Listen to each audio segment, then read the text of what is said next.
దేవునికి స్తోత్రం. నేటి ఉదయకాల వాక్య సందేశం వింటున్నటువంటి ప్రియమైన దేవుని బిడ్డారా, మీకందరికీ ప్రభువైన యేసుక్రీస్తు నామం పేరిట నా యొక్క వందనములు తెలియజేస్తుంటున్నాను.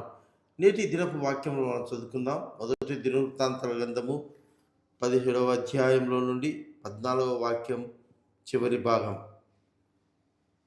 అతని సింహాసనము ఎన్నటికి స్థిరముగా నుండునని అతనికి తెలియజేయము.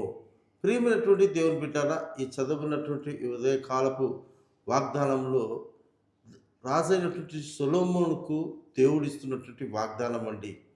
ఎవరి సొలొమోను అని చూసినట్లయితే దావీదు కుమారుడైనటువంటి వాడు సొలొమోను.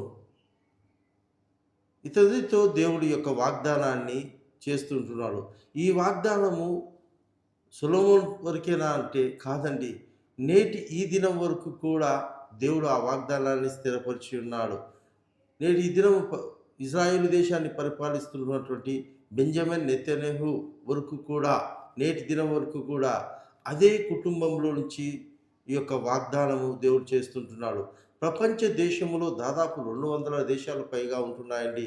ప్రతి దేశంలో కూడా వివిధ కుటుంబాల నుంచి, వివిధ ప్రాంతాల నుంచి, వివిధ వంశస్థుల నుంచి రాజుగా పరిపాలించినట్లుగా మనం చూస్తాం. కానీ ఇజ్రాయేలు దేశంలో దేవుడు సొలొమోనుతో ఈ వాగ్దానం చేసిన నాటి నుండి నేటి వరకు కూడా అదే కుటుంబంలో నుంచి, అదే వంశావళిలో నుంచి ఇజ్రాయేల్ దేశం మీద రాజుగా ఆ యొక్క సొలొమోను కుటుంబంలో నుంచే దేవుడు అనుగ్రహించి ఉన్నాడండి.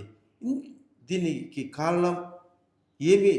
సొలొమోను రాజులో ఉన్నటువంటి అర్హతలు.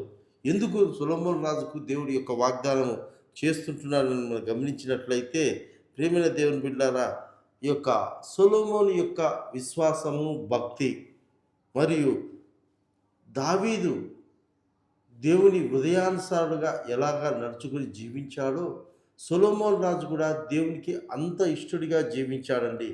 అంతేకాకుండా బాల్యం నుండే దేవుని యందు భయభక్తులతో పెరిగినవాడుగా సొలొమోను రాజును చూస్తాం. ప్రపంచంలోనే సొలొమోను రాజు ఎంతో జ్ఞానవంతుడుగా తన జ్ఞానము చేత అనేక మందిని ఆశ్చర్యపరిచినట్టుగా మనము లేఖనాలలో గమనించగలమండి. అయితే ప్రియమైన దేవుని బిడ్డలారా, ఈ యొక్క సొలొమోను రాజు యొక్క సింహాసనాన్ని దేవుడు ఎందుకు స్థిరపరుస్తుంటున్నాడు? ఆ యొక్క యూదా వంశావళి నుంచే దేవుడు ఎందుకు ఈ యొక్క వాగ్దానాన్ని వారికి మాత్రమే అనుగ్రహించాడంటే, దావీదు నడుచుకున్న మార్గములో సొలొమోను నడుచుకోవటం ద్వారా మొదటిది.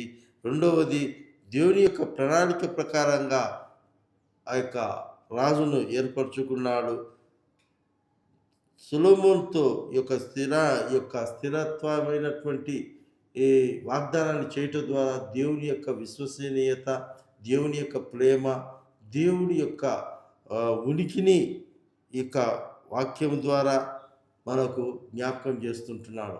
ప్రియమైనటువంటి దేవుని బిడ్డలారా, ఈ యొక్క వాక్యంలో నుంచి మనము జీవితంలో మనకు ఆత్మీయ పాఠం మనం ఏం నేర్చుకోవాలంటే, ఏ కుటుంబంలోనైనా సరే తమ తల్లిదండ్రులు భయభక్తులు కలిగి జీవిస్తున్నట్లయితే తమ పిల్లలను కూడా అదే దేవుని యందలి భయభక్తులతో, నమ్మకంతో, విశ్వాసంతో దేవుని యందలి ఈ మార్గంలో నడిపించి జీవింపజేసి ఆ రీతిగా వాళ్ళు పెంచగలిగితే దేవుడు వాళ్ళ కుటుంబంలో దేవుడు తోడుగా ఉంటాడు. వాగ్దానముల చేత, స్థిరమైన వాగ్దానముల చేత వారి కుటుంబాన్ని దేవుడు దీవించి ఆశీర్వదిస్తాడు. కనుక మన జీవితాల్లో కూడా, మన కుటుంబాల్లో కూడా మనము కూడా దేవుని దృష్టిలో తల్లిదండ్రులముగా దేవునికి అంగీకారమైన విశ్వాసము, భక్తి, నమ్మకత్వమైనటువంటి జీవితాన్ని జీవిద్దాం.